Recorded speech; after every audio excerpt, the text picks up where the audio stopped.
হাঁটতে হাঁটতে কয়েকটি জরুরি ফাইল চেক করছিল সে। ঠিক তখনই বাড়ির দারোয়ান নিস্তব্ধ ভঙ্গিতে তার সামনে এসে দাঁড়ালো। স্যার, একটা কথা ছিল। আর্দ্র গাড়ির দরজা খুলতে গিয়েও থেমে গেল। চোখ এখনো মোবাইলের স্ক্রিনে নিবদ্ধ। বলুন। দারোয়ান কিছুক্ষণ দ্বিধায় থেকে বলল, কয়েকদিন ধরে একজন লোক প্রায় প্রতিদিনই রাস্তার ওপাশে দাঁড়িয়ে এই বাড়িটার দিকে তাকিয়ে থাকে। আর্দ্রর আঙুল থেমে গেল। স্ক্রিনের উপর ধীরে হয়ে থাকা দৃষ্টি ধীরে ধীরে উপরে উঠল। তারপর, গতকাল আমি গিয়ে জিজ্ঞেস করেছিলাম কাউকে খুঁজছেন কিনা। উনি শুধু জানতে চাইলেন ছোট আপা বাড়িতে আছেন কিনা। কয়েক সেকেন্ডের জন্য চারপাশ যেন নিস্তব্ধ হয়ে গেল। আর্দ্রর চোখ দুটো সরু হয়ে এলো। ছোট আপা বলতে রং আপার কথা জিজ্ঞেস করছিলেন। এইবার আর্দ্র পুরোপুরি মোবাইল নামিয়ে ফেলল। তার মুখের ভাব মুহূর্তেই বদলে গেছে। লোকটাকে জানি না স্যার, আগে কখনো দেখিনি। আর আপনি কি বললেন? দারোয়ান স্বাভাবিক ভঙ্গিতেই উত্তর দিল, বললাম জি, বাড়িতে আসেন। কথাটা শেষ হওয়ার সঙ্গে সঙ্গে আর্দ্রর চোয়াল শক্ত হয়ে উঠল। চোখের দৃষ্টি মুহূর্তে ঠান্ডা হয়ে গেল। একজন অপরিচিত লোককে আপনি পরিবারের খবর দিয়ে দিলেন? দারোয়ান চমকে উঠল। জি স্যার। লোকটাকে কেন এসেছে, কি উদ্দেশ্যে জানতে চাইছে কিছুই জানেন না, তারপরও আপনি তাকে বলে দিলেন রং বাড়িতে আছে। আর্দ্রর কণ্ঠস্বর খুব উঁচু ছিল না, কিন্তু সেই ঠান্ডা রাগটাই পরিস্থিতিকে আরো ভয়ঙ্কর করে তুলেছিল। দারোয়ান অপ্রস্তুত হয়ে বলল, স্যার, আমি জিজ্ঞেস করেছিলাম উনি কাকে খুঁজছেন, কেন খুঁজছেন, সবই জিজ্ঞেস করেছি, কিন্তু কিছু না বলেই চলে গেছেন। আর্দ্র গভীর শ্বাস নিল। নিজেকে শান্ত করার চেষ্টা করল। লোকটাকে দেখতে কেমন? দারোয়ান কিছুক্ষণ ভেবে বলল, মুখ ভালো করে দেখতে পারিনি স্যার। কালো মাস্ক পরা ছিল, কিন্তু লম্বা চওড়া আপনার মতোই। কথাটা শুনে আর্দ্রর মেরুদণ্ড বেয়ে একটা ঠান্ডা অনুভূতি নেমে গেল। দারোয়ানের বর্ণনায় আর্দ্রর বুঝতে দেরি হলো না, এই লোকটাই সেই যে কিছুদিন আগে রঙের ছবি তুলছিল। সেই দিন লোকটাকে ধরতে পারেনি সে। লোকটা তাহলে বাড়ির ঠিকানাও জেনে গেছে। আর্দ্রর ভেতরের অস্বস্তি ধীরে ধীরে উদ্বেগে রূপ নিতে লাগলো। কেউ ইচ্ছা করে রংকে অনুসরণ করছে, কিন্তু কেন?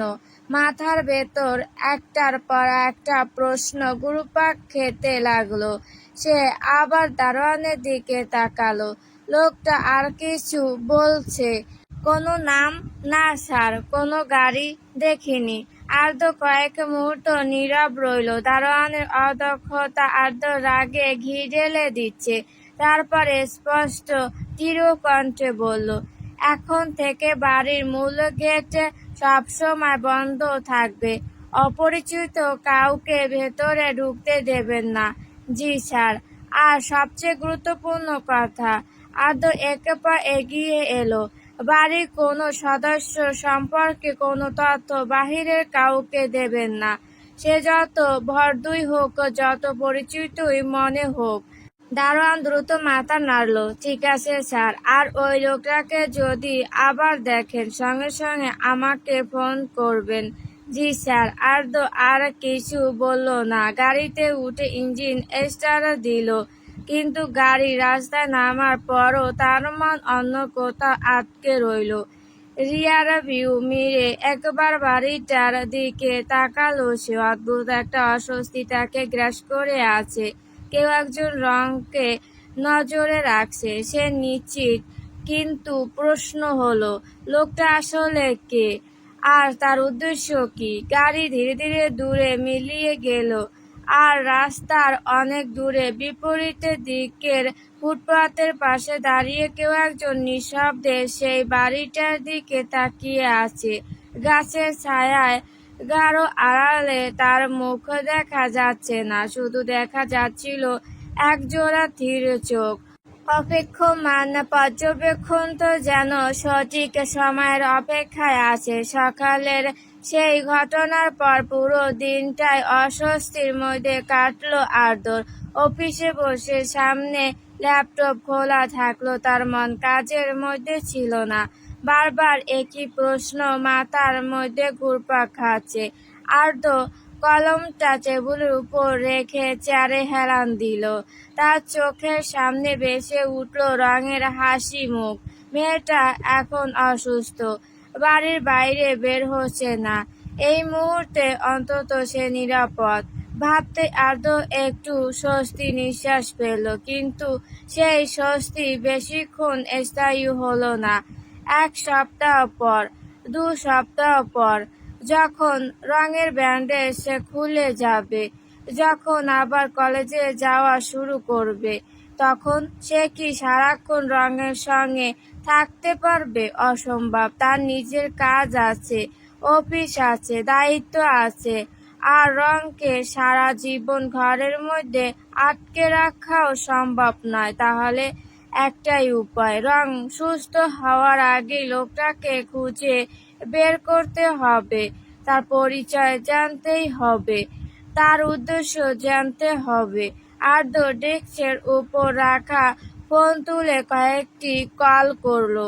প্রথমে বাড়ির নিরাপত্তা ব্যবস্থা আরো শক্ত করার নির্দেশ দিল। বাড়ির সামনে, পেছনে এবং প্রতিটি প্রবেশপথে নতুন সিসিটিভি ক্যামেরা বসানোর ব্যবস্থা করা হলো। বাড়ির বর্তমান দারোয়ানের যোগ্যতার উপর তার ভরসা উঠে গেছে, তাই সে নতুন আরো একটি দারোয়ান যুক্ত করে গেটে অতিরিক্ত নিরাপত্তার নির্দেশ দেওয়া হলো। সবকিছু করার পরও তার ভেতরে অস্বস্তিটা কমলো না, বরং সময় যত গড়াচ্ছিল অজানা আশঙ্কাটা ততই বাড়ছিল। অবশেষে বিকেলের দিকে সে সিদ্ধান্ত নিল, আজ অফিসে আর থাকবে না। নিজের চোখে বিষয়টা দেখতে হবে। সন্ধ্যা 6:30, আকাশে অন্ধকার নেমে এসেছে। মাগরিবের আজান ভেসে আসছে মসজিদ থেকে। রাস্তার লাইটগুলো জ্বলে উঠছে অনেক আগেই। অফিস থেকে বেরিয়ে নিজের গাড়ি চালিয়ে বাড়ির দিকে ফিরছিল আর্দ্র। পুরো পথই তার মন সতর্ক ছিল। প্রতিটি মোড়, প্রতিটি গাড়ি, প্রতিটি অচেনা মুখ, সবকিছুই যেন তার নজরে আসছিল। বাড়ির কাছাকাছি পৌঁছাতেই তার দৃষ্টি হঠাৎ আটকে গেল। রাস্তার বিপরীত পাশে একটি কালো গাড়ি দাঁড়িয়ে আছে, ইঞ্জিন বন্ধ, হেডলাইট নিভানো। গাড়িটা এমনভাবে পার্ক করা যেন কারো অপেক্ষায় আছে। আর্দ্রর হাত স্টিয়ারিংয়ের উপর শক্ত হয়ে উঠল। গাড়ির গতি না কমিয়ে স্বাভাবিকভাবেই সামনে এগিয়ে গেল সে, কিন্তু চোখ ছিল সেই গাড়ির দিকেই। আর ঠিক তখনই সে দেখল গাড়ির জানলার পাশে বসে আছে একজন মানুষ। লোকটির মুখ আংশিক অন্ধকারে ঢাকা, তবুও স্পষ্ট বোঝা যাচ্ছে কোনো কাজও করছে না। সে শুধু তাকিয়ে আছে সোজা তাদের বাড়ির দিকে। আর্দ্রর চোয়াল শক্ত হয়ে উঠল। গাড়ি বাড়ির গেটের দিকে না নিয়ে সে ধীরে ধীরে সামনের মোড়ের দিকে এগিয়ে গেল। রিয়ার ভিউ মিরে তাকালো, লোকটা এখনো তাকিয়ে আছে। এইবার আর্দ্রর সমস্ত সন্দেহ বাস্তবে রূপ নিতে শুরু করলো। কালো গাড়িটা রাস্তার পাশে নিচুপ দাঁড়িয়েছিল। চারপাশে সন্ধ্যার অন্ধকার আরো ঘন হয়ে এসেছে। রাস্তার লাইটের হলুদ আলো গাড়ির চকচকে গায়ে পড়ে অদ্ভুত একটা রহস্যময় আবয় তৈরি করেছে। গাড়ির ভেতরে বসে থাকা লোকটি কয়েক মুহূর্ত বাড়িটার দিকে তাকিয়ে রইল। ধীরে ধীরে সে গাড়ির দরজা খুলে বাহিরে নামলো। একবার চোখ তুলে বাড়িটার দিকে তাকালো, তারপর পকেট থেকে ফোন বের করার জন্য হাত বাড়ালো। ঠিক সেই মুহূর্তে একটা শক্ত হাত পেছন থেকে তার কাঁধ চেপে ধরলো। পরের সেকেন্ডে সবকিছু এত দ্রুত ঘটলো যে সে প্রতিক্রিয়া জানানোর সুযোগই পেল না। ধাম! তার শরীর সজোরে গাড়ির সাথে আছড়ে পড়লো। এক হাত পিছনে মোড়সানো, মাথা গাড়ির সঙ্গে চেপে ধরা। লোকটা ব্যথায় দাঁড়াতে চেপে ফেলল। What the hell! সে নিজেকে ছাড়ানোর চেষ্টা করলো, কিন্তু কোনো লাভ হলো না। আর্দ্র গ্রিপ যেন লোহার তৈরি। এক হাতে লোকটার কবজি পেছনে মুড়চে ধরে রেখেছে, অন্য হাতে তার মাথা গাড়ির সঙ্গে চেপে রেখেছে। চোখে তখন জমাট বাঁধা ক্রোধ, সারাদিনের দুশ্চিন্তা, অস্বস্তি আর সন্দেহ যেন এক মুহূর্তে বিস্ফোরিত হয়েছে। কি চাই তোর? বাড়ির সামনে ঘুরঘুর করছিস কেন?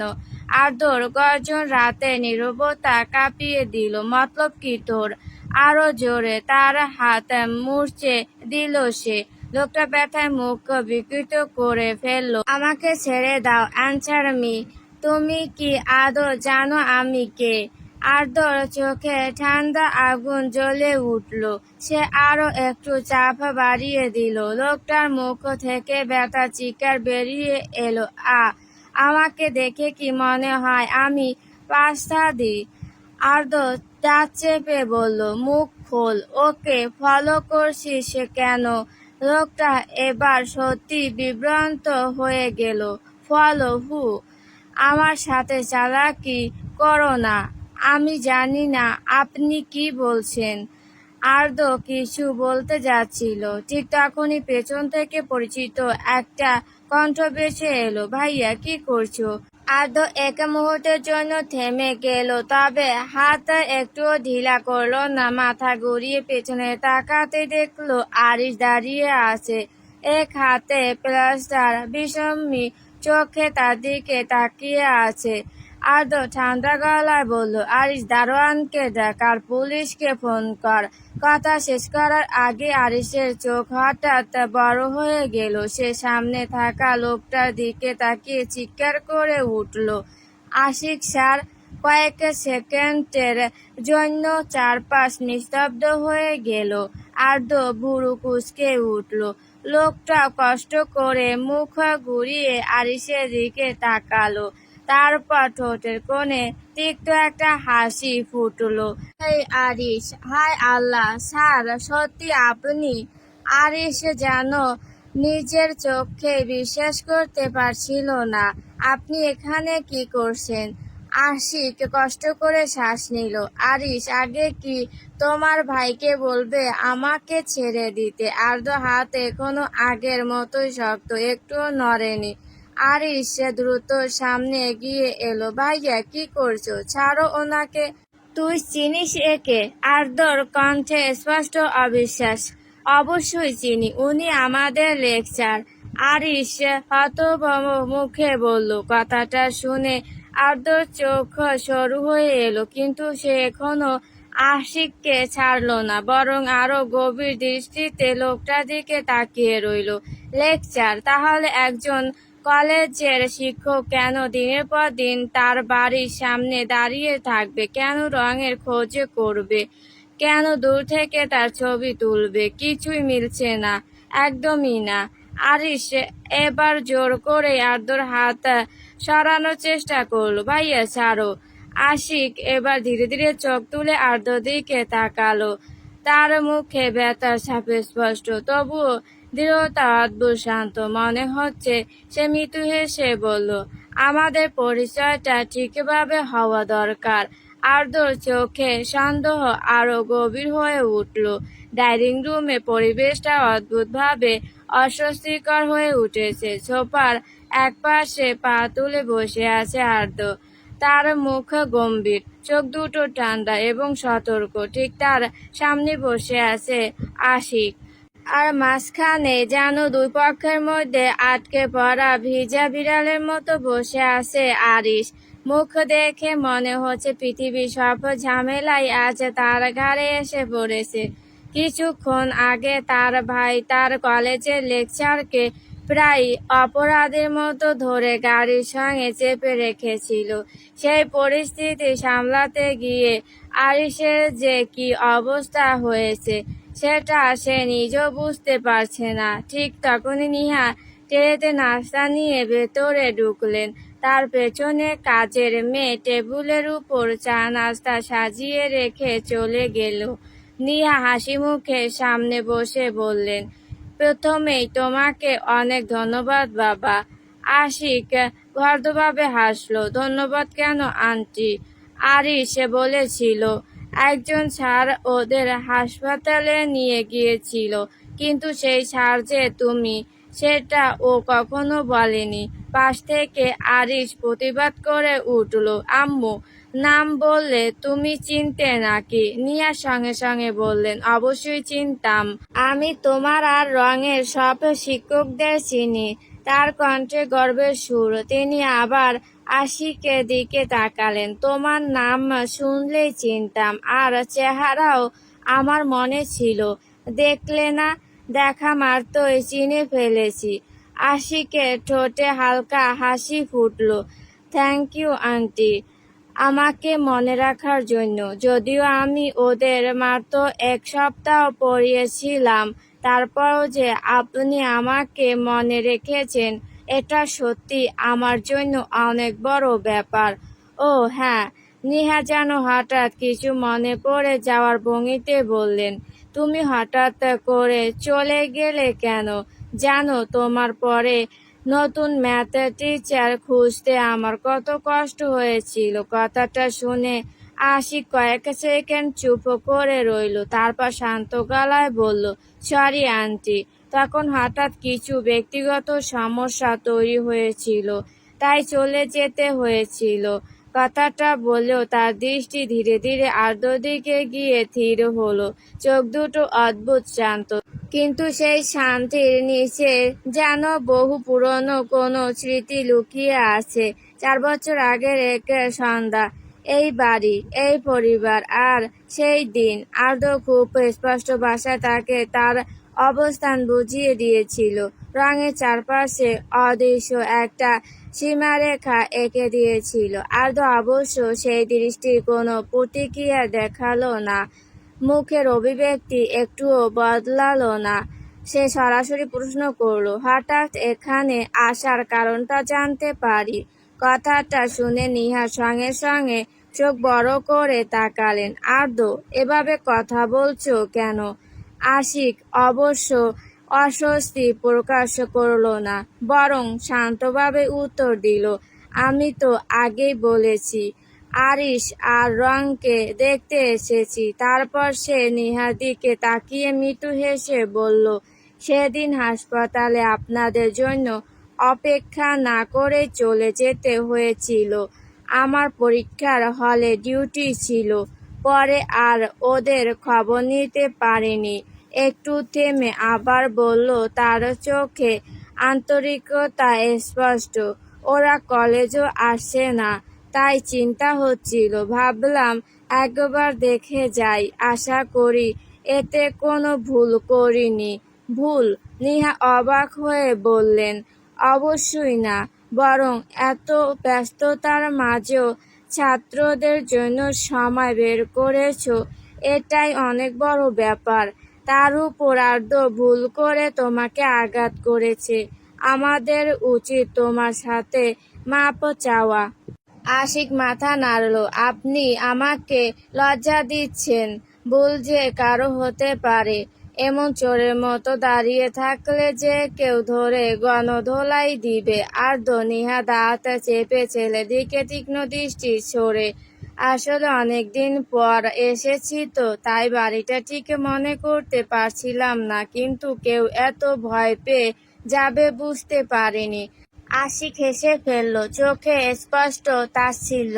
আর্দ্র ভ্রু তুলল। নিহা হেসে উঠলেন, কিন্তু হাসি শেষ হতেই তার চোখ চলে গেল আর্দ্রর দিকে, একটা কড়া সতর্ক দৃষ্টি, যার অর্থ খুব স্পষ্ট, একদম চুপ থাকবে। আর্দ্র চুপ করে রইল, কিছু বলল না, কিন্তু মুখের ভাব দেখে বোঝা যাচ্ছিল তার নীরবতা মোটেও সম্মতির লক্ষণ নয়। কিছুক্ষণ পর রং নিজের ঘর থেকে বেরিয়ে এলো। ডাইনিং রুমে ঢুকতে আর্দ্র দৃষ্টি শব্দসম্পূর্ণভাবে তার দিকে চলে গেল, আর পরের মুহূর্তে তার বুড়ো কুঁচকে উঠল। রং জামা বদলেছে, কিছুক্ষণ আগেও বাড়ির আরামদায়ক ঢিলে ঢালা পোশাক পরা ছিল, এখন পরনে সুন্দর একটি থ্রি পিস। চুলও গুছিয়ে নিয়েছে, মুখে কোনো সাজ না থাকলেও নিজেকে পরিপাটি করে এসেছে। আর্দ্র চোয়াল শক্ত হয়ে উঠল। সকাল থেকে তার মেজাজ এমনিতেই ভালো ছিল না। সন্ধ্যার পুরো ঘটনাটা এখনো মাথার মধ্যে ঘুরছে। তার উপর এখন জেনেছে আশিক শুধু একজন সাধারণ শিক্ষক নয়, সে সেই আশিক 4 বছর আগের সেই ম্যাথ টিচার, যে রংকে পড়ানোর সময় তার প্রতি স্বাভাবিকের চেয়ে বেশি আগ্রহ দেখিয়েছিল। তার উপর সে মাত্র জেনেছে এই লোকটাই অজ্ঞান রংকে কোলে তুলে হাসপাতালে নিয়েছে। বিরক্তিকর। আর সবচেয়ে বিরক্তিকর বিষয় হলো, রং তাকে কখনো বলেনি যে আশিক তার কলেজের শিক্ষক, একবারও না। এখন আবার স্যার এসেছে শুনে জামা বদলে এসেছে। স্যার এসেছে শুনে জামা পাল্টাতে হবে কেন? আশ্চর্য। বিষয়টা যতই স্বাভাবিক হোক, আর্দ্র চোখে মোটেও স্বাভাবিক লাগছে না, একদমই না।